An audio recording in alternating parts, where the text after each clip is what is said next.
Hey y'all, thank y'all for joining. Happy Saturday to everyone. Let's get into the show. Got a quick Saturday pop in. I hope you guys are going to be out and about today enjoying the weather. Looks like it's going to be a nice one out there. So, yes, honey, let's get this tea and then let's get on out there in them streets so we can enjoy this good weather. This is Easter weekend. So, I hope you guys y'all going to get y'all little kitten heels, honey, and y'all little patent leather belts and y'all little Easter dresses and whatnot. Some of y'all asses ain't been to church all year. Y'all gonna be at church tomorrow and they're faking and shouting and carrying on. But we're gonna go ahead and get into this damn show so y'all can go on and get y'all outfits and go on and then hold these folk church up, child. Let's get into the show. Now let me stop. That's a good thing. If you're going to church, it's a good thing, okay? We ain't gonna never talk negative about it. If you try to go to church, if you ain't never been all year, child. Yes, honey. Not with the EJ. What she say with EJ Johnson? Yes, child. Them EJ Johnson kitten heels, baby. In there tap click clacking around up in the people church. Okay. Trying to go get up on the choir stand. Ain't been there all year. But let's get into the show, shall we? Of course, everything said in the video is alleged and in my opinion and is used for fair use and entertainment. Thank y'all for being here. So let's get into the first topic. Let's get this Pooh Shiesty update, and then we're gonna get off of it.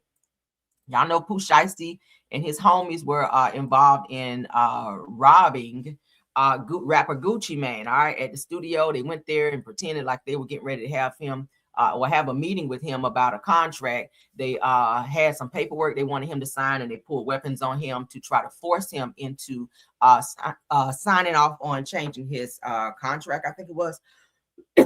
Excuse me, y'all. And it backfired on them because everything was caught on camera, and every one of them have charges pressed against them. They still have one person at large that they are looking for to arrest. But let's get into this update on Pooh Shiesty. Said that was quick.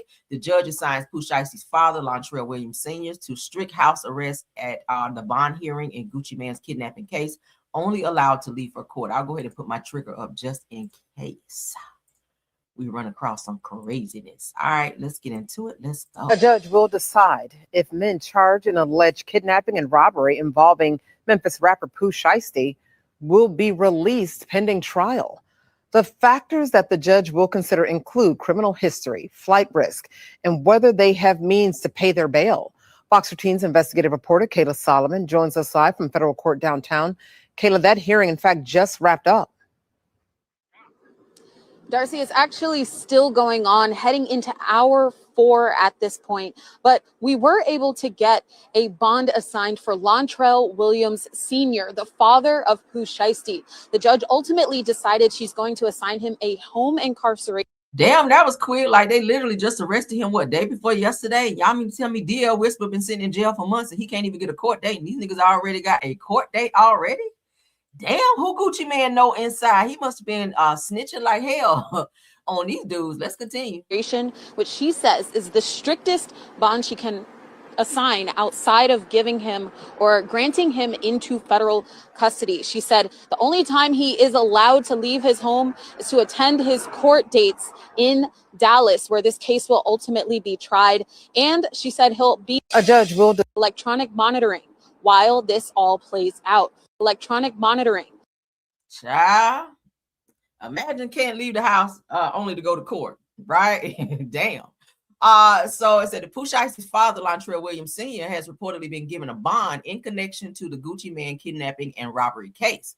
Now, according to the court dates or updates rather by Fox 13 Memphis, it says that the judge granted Williams Sr. home incarceration, which is the strictest form of bond outside of being locked up. He's only allowed to leave his home to travel to and from court in Dallas, where the case is being handled, and says that prosecutors allege that Williams Sr. played a role in setting things up, claiming that he booked the recording studio where it all went down and helped his son try to get the victim identified as RD to sign over a contract released during the incident. Okay, and we're gonna look at one of Gucci Mane's other artists that talks about how she was in a effed up contract with him as well. I told you guys several of his artists have been talking about how they got trapped in several of contracts with him that weren't great contracts. But again, you got to get in there and read your stuff, or get an attorney to read it and break it down to you so you can understand and not be so quick to want to be famous or take the little bit of money that they're giving you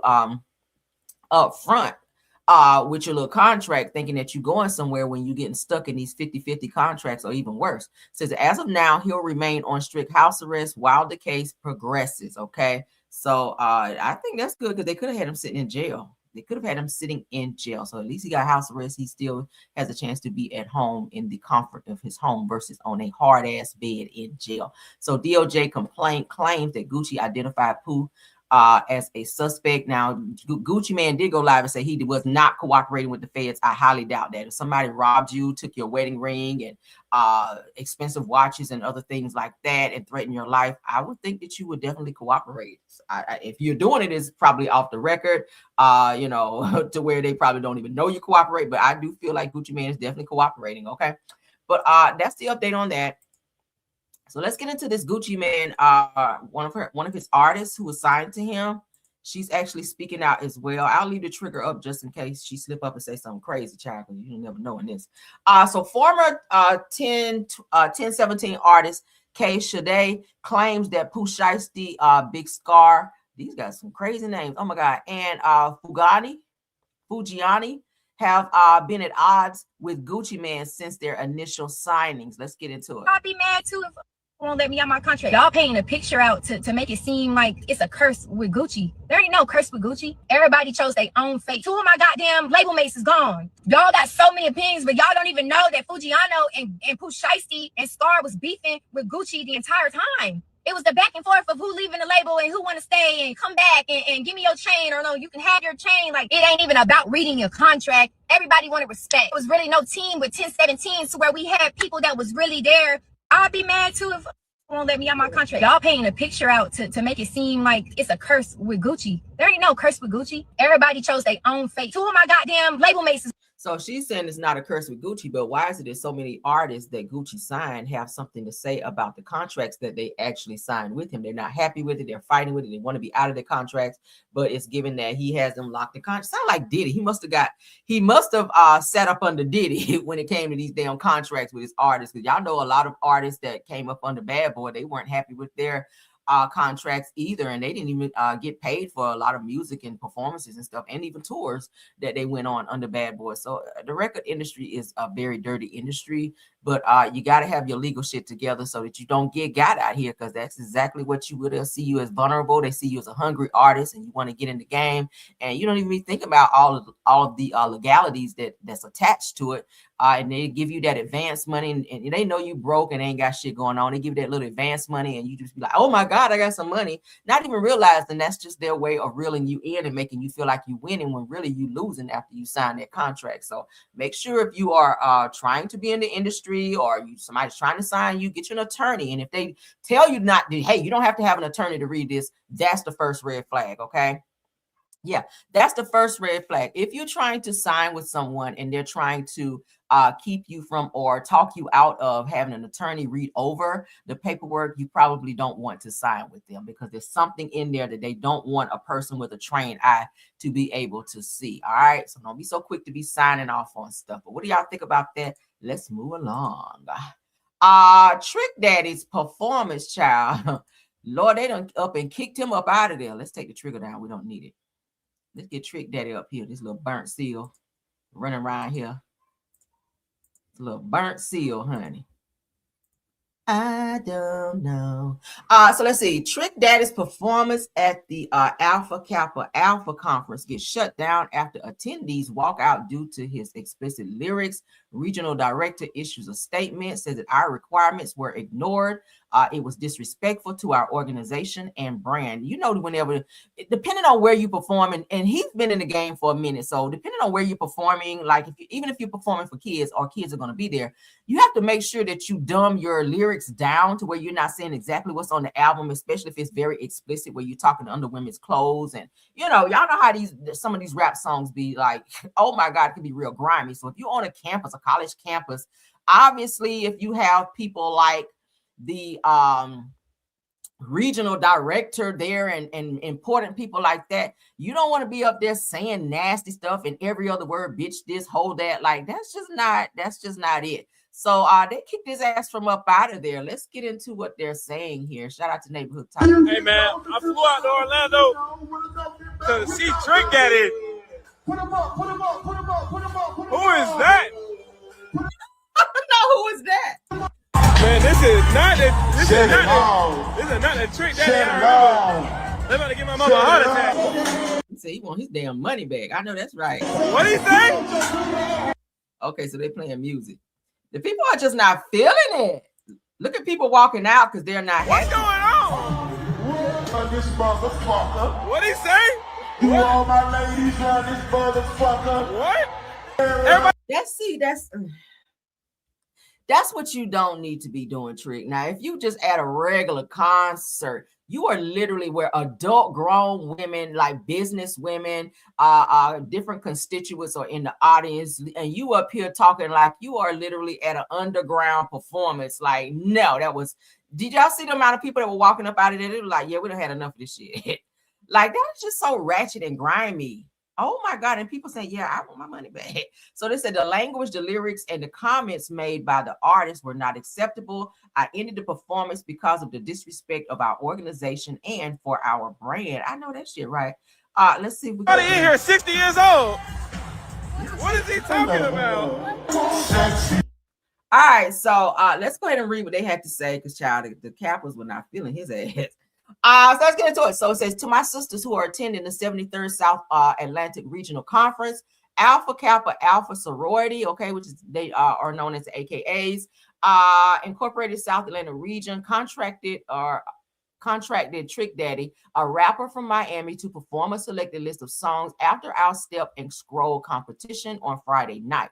Said that we met several times with him and his team to detail our requirements, including attire, language, and specific songs. So he already knew prior to getting on stage what the expectation was, what he could say, not say. So he knew prior to getting on stage that he needed to dumb his performance down and still perform his songs. But he got up there, he was cursing, explicit language, and totally disregarded their rules and regulations for his performance. So unfortunately, our requirements were ignored. It says the language, the lyrics, the comments made by the artist were not acceptable. I ended the performance because of the disrespect for our organization and for our brand. It says our step teams represented the creativity and discipline and excellence that make our sisterhood proud. And I regret this performance distracted from that experience. Says, thank you, my sisters, for extending grace and for continuing to hold the standards of dignity that define Alpha Kappa Alpha Sorority Incorporated and the South Atlanta region. Y'all should have got somebody like Shaka Khan or somebody to get up there and perform, okay? Or somebody, I don't know, somebody that's definitely going to or knows how to be professional in their performance and not get up there like Trick Daddy, who don't know how to do nothing but burn up some damn food and talk a bunch of shit and be disrespectful towards women. That's all he does, right? I don't even know who thought to even have him perform. That's the crazy part. But Tiffany Moore Russell, which is the Alpha Kappa Alpha Sorority Incorporated South Atlanta Regional Director, she's the one who wrote this statement about Trick Daddy being kicked out. So people literally walked the hell up out of there, and they finally just had to shut it down because it was too damn ratchet. So Trick Daddy, you messed your bag up, sir. Let's get on into this next topic with Simon and Porsha. Honey, a judge has finally let Simon ass know, let this mess go with this erectile dysfunction case that he keeps trying to regurgitate with Porsha.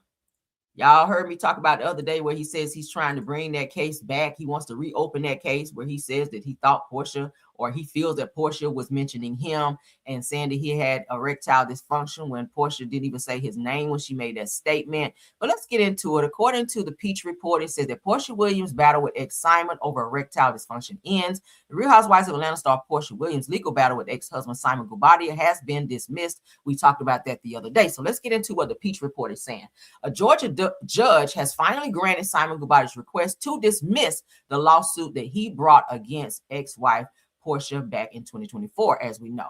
Now, in his order dismissing the case, the judge warned that if Guobadia tries to revive the case in the future, he'll be on the hook for Williams's legal fees. So saying, hey, you're going to open this case up again, you're going to be, because he wanted her to pay the legal fees initially when he filed this case. And Porsha was like, look, you got me having to pay all this shit out. I can't even pay the mortgage where I'm staying. Like, she has a lot of other things financially that she's trying to take care of. So he's literally trying to break her. He's filing all these egregious, frivolous lawsuits against her. as a means to keep harassing her and to keep her in court, because he's bitter that one, she filed for divorce, embarrassed him. He lost his home, and she still got to keep the Rolls Royce that he purchased for her for like a gift. And the judge said that she could keep it. And that he had to turn over all paperwork and everything else as required to the car, because she couldn't even get the tags and stuff renewed because Simon would not give her the paperwork or turn the car over to her. Right? Don't buy me no damn gift and keep it in your name. We ain't about to play them games. He knew exactly what he was doing. Right? Don't buy me no Rolls Royce and keep it in your name, and then we break up and I can't renew the tag. That's the type of shit he was on. So it says, as previously reported by TMZ, Gubati filed a lawsuit against Williams in 2024 over a series of social media posts that she made about erectile dysfunction. He claimed that Williams's post made it appear that she was talking about him. Gubati then demanded damages for the alleged harm to his reputation, but how when she never said your name? We said that the other day. So Porsha denied that the post referenced a different ex, and says that she did not allude to the fact that the posts were about him. Again, it could have been anybody that she either dated or was married to. I feel like when Simon spoke out, maybe it's like a hurt dog hollering, right? Like maybe she ran over your damn toe. Maybe she kicked you up the ass, and then you kind of spoke out on your own issues in the bedroom. Okay, she never said your name. So it said Porsha denied that the post referenced him. Let's continue. Says earlier this year, Simon asked that the case be dismissed due to his inability to attend the trial because he was deported from the United States in late 2025. Porsha agreed that the case should be dismissed, but demanded the bills she racked up defending herself be covered by Simon. So what y'all think about that?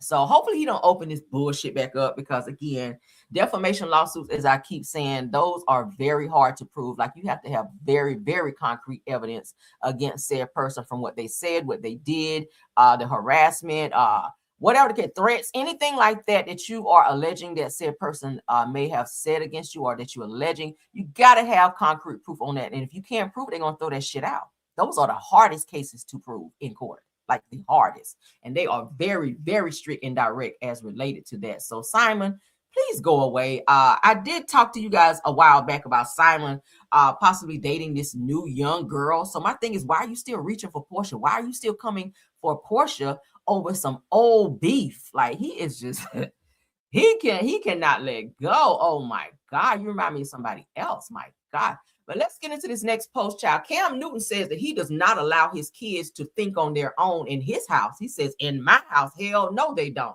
So that's not a great way to raise your kids, because you want them to be independent as far as the way they think, how they move in life, and just period, just be independent kids. You don't want them to feel like they're slaves or mental slaves in your home, to where everything that you say is the law. Now, granted, you are the parent and they do have to respect you. But I don't know what the hell is going on with Cam Newton. Let's get into this. So Cam Newton and Kendra G had a debate about parenting, with Kendra arguing that children are still humans with free will and should be able to think for themselves. I agree. Said that Cam pushed back, saying that his kids aren't equipped to make their own decisions and need structure, making it clear that in his house, he thinks for them. I don't like that. If I don't meet the right guy and I never become a mom in that way, I'm cool. Okay. I'm cool. Can he have children? So here's the deal on that. I don't mind one, maybe two. I don't think I could do past two, but because I'll take that way. If he was a married man, I'm 46 now, right? So if he's married, he came from a woman, they had 3 children, something happened. Like, I'm not gonna be pinhole to that. I can't date a man with 9, Cam. I'm out. Have you ever been approached by a guy? I've been approached. Let me tell you something. That has 9 kids? I've been approached by a man that had 4 kids. I've been approached by a man that had 7 kids. Mm-hmm. I had approached by a man that had 8 kids. Mm-hmm. First and last date. I can't do it. And I'm not mad at anybody that can, but that's a lot of energy you have to take in, because here's how I do feel. If I'm taking you, I'm taking all of you. So it's not just about the 9 children. It's about the mothers of the children. Yeah. They might have a cousin, and now, he was over Kendra G house, and it's a lot that comes, because I do feel as though if you sign up with a person, you sign up for that person. Yeah. So what they come with is what you come with. I do think you're projecting a little bit. protected in what way? It's that the example that you gave was that ain't my mama. That the kids say? Yeah, like I don't like one of them kids ain't gonna like me. You think that all 9 kids are gonna like your new girlfriend? Well, as the adult, there's certain things that you instill in your children as respect. Yeah, but you can't control your children. Who can't? The children is a human. They have the right to be themselves. So under my house, under you have your, to understand. So you think for them? Parents, yes, you have to. You can have so this is what I feel as though is this. I don't agree with that. You can teach your children respect, Right. but their emotions belong to them. Yeah. And this is why this is going back to the first question. Okay. It's like you're telling me how a children is supposed to be raised, and you don't have children. But I was raised as a child. What does that mean? No, I understand that respectfully. Mm-hmm. This is where I check out. But real quick, I'm not telling you how to raise children. Yeah, but we're having a conversation about so your children don't think on their own. I'm telling you, hell no, they don't. Not while they're in my house. Because if it's up to my kids, they're eating Skittles every night. They're eating gummy bears every night. And certain things is to say, like, no, we're not going to do that. You're going to eat this because it's nurturing to your body. And that's a food example. Mm-hmm. But you're saying that you want to stay up and play video games all day, but we have to work on your literacy. You may not want to read your book. You may not want to go to tutoring. You may not want to go to school. But hey, yes, I'm thinking for you. I'm telling you that, no, I'm not negotiating with you. You're not staying in this bed, sweetheart. You're not staying in this bed. So I'm thinking for you because I'm 36. You're 6. I'm 36. You're 8. I'm 36. You're 20.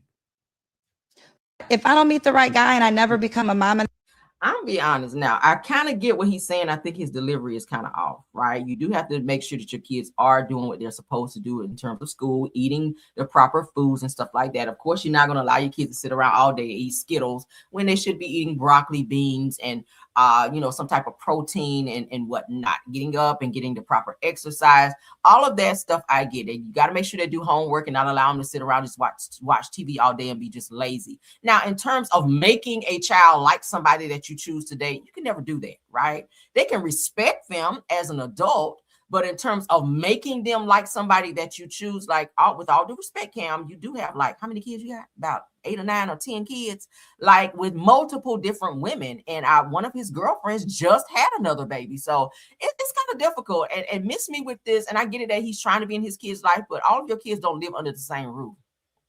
Okay. All your kids do not live under the same roof. So respectfully, and you have daughters. So how do you tell your daughters that it's okay to for a man to impregnate you, and then that same man go and impregnate 5, 6, 7, 8 other women, and that is okay? Like, it's not okay. Like, I feel like he kind of get it when it comes to him dishing it out on others, but then for him to see it when it comes when it's on him and how he's kind of needing to correct the error of his ways and the things that he's doing is kind of messed up. He don't see it because obviously you have some narc tendencies. Cam Newton, okay, he's very one-sided in his beliefs, and he's very one-sided in just reality, period. I just don't understand how a person can sit with him on a podcast and just go back and forth with him because he's very stuck in his mental world that he's in, right? It's weird to me. I don't understand. And then he was saying he wanted to have more kids in another interview and not necessarily be with one woman because he felt like, hey, he says he's put on this earth to reproduce, but with different women. How would you feel if a man impregnated your daughter and left her with a child and then went to the next woman and did it? But then it's okay for you to have that mindset. I just don't understand. And that way, I'm cool. Okay. I'm cool. Can he have children? I don't get it, child. Y'all let me know. That's the most controversial bullshit I've ever heard in my life. Let's get into this Cardi B news, honey. So word on curb is that Cardi B and Offset have quietly divorced. Let's get into that. I found this post. And if I turn out to be wrong, I can always come back and edit my post. But this is what's being reported here, where it says that Cardi B and Offset's divorce is finally finalized. It said that she did the Hakimi move. It said that Cardi B is officially single now and richer. You guys know she's selling out on her tour. So she's doing very well. It said that the divorce is finalized and Offset walks away with nowhere near half of her $130 million fortune, according to what they're saying.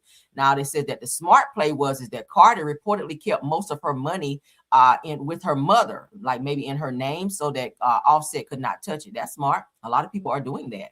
I mean, Diddy did it with his mama, so that different people that came at him trying to sue him, they couldn't get the money.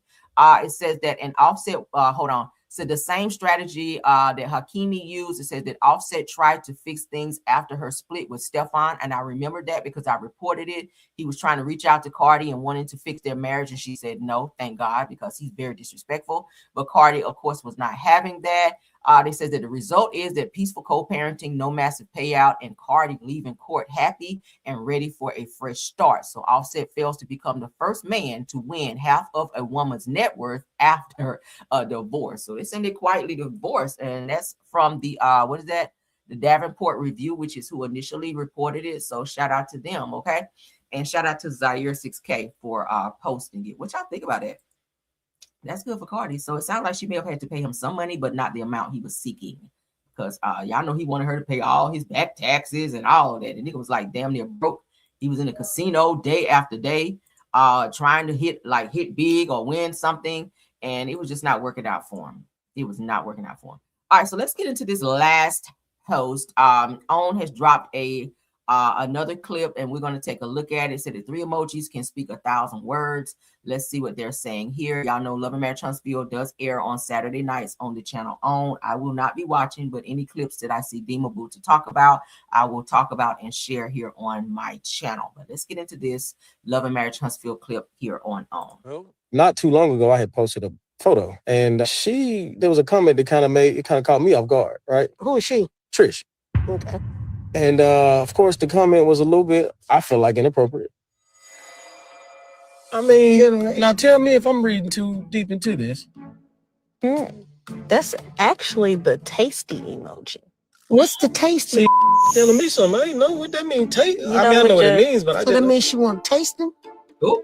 In the sense, that's kind of what it's implying. That emoji usually implies that. Right.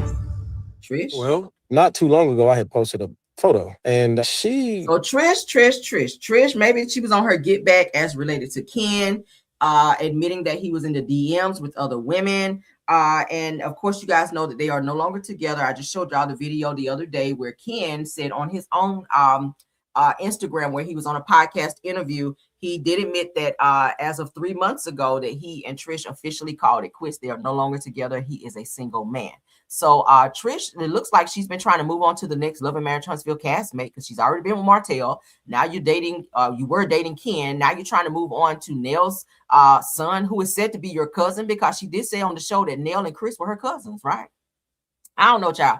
But so now you hopping in the DMs of Nell's son and trying to flirt with him and putting tasty emoji. She's an emoji queen, because didn't she hop in Ken's DMs and be putting chocolate emojis because she was flirting with him? And now you're over here in Lance's DMs posting tasteful emojis, like talking about, I guess you indirectly want to taste him, or you want to have some type of interaction, maybe sexually with him. I think Trish needs to get somewhere and sit the hell down. Like, you haven't even healed. You literally just got out of a relationship with Ken, and you shouldn't even been in that relationship. But now you're moving on to the next victim, because that's exactly what you about to be. Moving on with Lance, who y'all know don't stay with nobody, which Lance is currently dating someone. He's in an exclusive relationship. I shared that here. If you guys go on his Instagram, the new girlfriend is all over his page. They're booed up. They just took some recent pictures for Valentine's Day and some other event. She's on there cooking for him. Like, they seem like they are really into each other. So I'm not sure what Trish was hoping to accomplish by hopping in his DMs and putting these tasty emojis to Lance, who is said to be somewhere down the line on her family tree by way of, I think, Chris Fletcher. I think she said that she's related to Chris by way of family or by cousins or something like that, which then that would still make, even though Chris Fletcher is not biologically Lance Fletcher's biological father. I mean, he's still acting as a father, and it's too close for comfort. You guys are all filming together. Are the picking slim in Huntsville where they don't have enough men that you got to be dating somebody that you got to work with and see every day, and that's close to someone that you call friend? Like, that's weird. That is weird. I don't know. Y'all let me know what y'all think about that though. But he felt a way about it. There was a comment that kind of caught me off guard, right? Who is she? Trish. Okay. And of course the comment was a little bit, I feel like, inappropriate. I mean, now tell me if I'm reading too deep into this. That's actually the tasty emoji. What's the tasty? See, telling me something. I didn't know what that means. I mean, I know what it means, but I so that means she want to taste them? In the sense, that's kind of what it's implying. That emoji usually implies that. Well, not too long ago, I had. So Trish. Now you sent up that question in Ken about him being about rumors of Tisha telling you there were rumors that he was hopping in women's DMs and trying to talk to other women. But look at you, all in the DMs trying to holler at Lance. Okay, Lance is not a bad looking guy, but again, it's like it's too close for comfort, right? And you know, Trish will lie in a minute, honey, like she did with Martell, saying, "Oh, I didn't go to his house. I never went to his house." But then you later said you went there twice. So I don't be believing nothing she say, but that is it and all for this video. Please sound off on all the topics we discussed and let me know what y'all think about them. I'll be responding accordingly. Thank you to my top flight mods, Rose Armstead, True TV Podcast, and Tiffany Thomas for modding, doing an awesome job. I appreciate it. Thank you to all the content creators that joined this live, as well as all my Caramellians who joined the live, as well as in the bushes. Thank you guys so much for being here. Again, please make sure your notifications on so you guys will know when we go live. And of course, also check out Rails World and like this video so we can push it into the algorithm. All right. Until the next video, let's get out of here. Bye.